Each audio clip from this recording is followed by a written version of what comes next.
Hello प्यारे बच्चों, मैं हूं कमलेश मिरोठा और आप सभी का स्वागत करता हूं आपके अपने चैनल दी NSY एजुकेशन में। आई होप आप सभी अच्छे होंगे।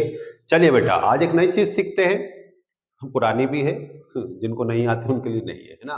वो है मच और मैनी। मच और मैनी दोनों अर्थ एक ही तो देते हैं, बट कंफ्यूजन ये है कि इसको कब लगाएं, इसको कब लगाएं। तो आइए सीखते हैं मच और मैनी का कंसेप्ट। तो देखिए बेटा, आपने देखा हो कि मच भी है, मैनी भी है।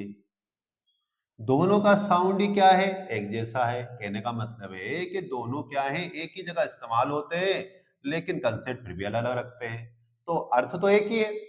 मच माने भी ज्यादा, मैनी माने भी ज्यादा। मच माने भी कई सारा, मैनी माने भी कई सारा। ओके, लेकिन लगाएं तो लगाएं कब? छोटा सा कंसेप्ट। तो देखिए बेटा, मच का इस्तेमाल आप तब करिएगा, मच का इस्तेमाल आप तब करिएगा जो अनकाउंटेबल चीजें होती है। क्या होती है बेटा?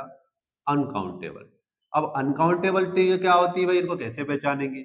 मेनी का आप इस्तेमाल तब करिएगा जब काउंटेबल चीजें होती है। ओके, कोई दिक्कत बेटा?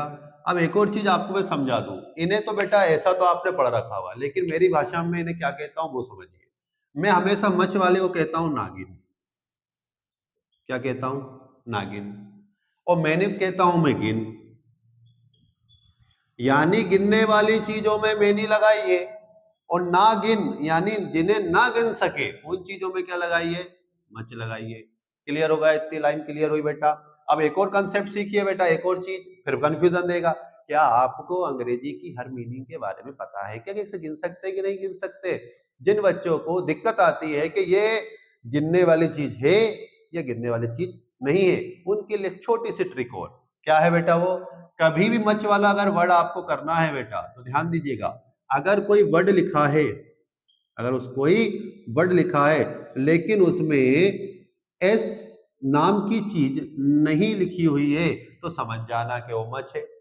ओके, दूसरा, मैनी की बात करें, अगर मैनी लगेगा तो मैनी के बाद वाले शब्द में यानी जो वर्ड आएगा वो बेटा कौन सा उसमें क्या जुड़ा रहेगा? एस जुड़ा है। एस का मतलब है प्लूरल फॉर्म में रहेगा, यानी ये हमेशा सिंगुलर फॉर्म में होता है। कौन सा फॉर्म में होगा? सिंगुलर। और ये कौन सा फॉर्म में रहेगा? प्लूरल फॉर्म में रहेगा। ओके बेटा, बात समझ में आई? कोई दिक्कत है? अब फिर से देखो जरा अच्छे से, है ना। अब कुछ अपन इसके वो ले लेते हैं, कुछ एग्जांपल्स लेते हैं, फिर समझने का प्रयास करते हैं। अब वो क्या है? नंबर एक। नंबर एक में आप देख रहे हैं कि भाई मेरे को मच लगाना। अब मैंने यहां पे लिख दिया वाटर, मैंने लिख दिया वीट, मैंने लिख दिया ऑयल, ठीक है। अब मैंने यहां पे लिख दिया शुगर। कोई दिक्कत, कोई परेशानी? मैंने यहां पे लिख दिया बुक्स, पेन्स, टेबल्स, ठीक है। और एक चीज लिख दी मैंने, मनी। कोई दिक्कत का विषय बेटा? अब जरा बताइए किसमें क्या लगेगा? आप देख रहे हैं बेटा, वाटर माने जिनको आता है वो पानी समझ लेंगे। वीट भैया वही है। वीट क्या है? हर बच्चे को मीनिंग आती है क्या? नहीं आती, तो अपन क्या करेंगे? अपन कंसेप्ट लगाएंगे अपना। क्या वाटर के पीछे एस है? नहीं है, बोले मच लगा दो।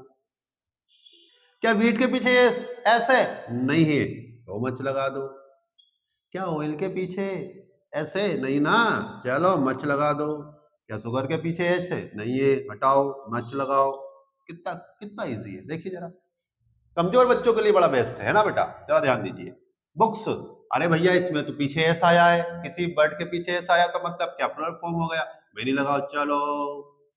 पेन्स, अरे एस है, मैनी लगाओ। टेबल्स, अरे चलो मैनी लगाओ। नेक्स्ट, मनी, अरे सर मनी को तो हम गिन सकते हैं। अच्छा, मनी को कभी मनीष बोला है? बोलो क्या मनीष को? अरे इसमें एस लगेगा तो ही तो बनेगा। क्या मनी को अभी मनीष सुना है तुम लोगों ने? नहीं ना, तो इसमें एस नहीं लगता है भाई, इसलिए अधिकतर फॉर्म नहीं बनता, इसलिए सिंगुलर है। और सिंगुलर है तो क्या लगेगा? मच मनी होता है। क्लियर बेटा? समझ गए? तो मच और मैनी का इतना सा कंसेप्ट था। आई होप आपका जो कंफ्यूजन है वो दूर हो गया है। कमजोर बच्चे तो बेटा सीख ही गए होंगे कैसे। जिसमें एस लगा होगा, जिस वर्ड में पीछे एस लगा होगा, एक्स्ट्रा एस जुड़ा होगा, समझ जाना कि ये क्या है, काउंटेबल है।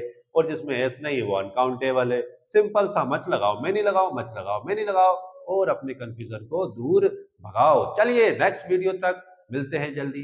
जय हिंद।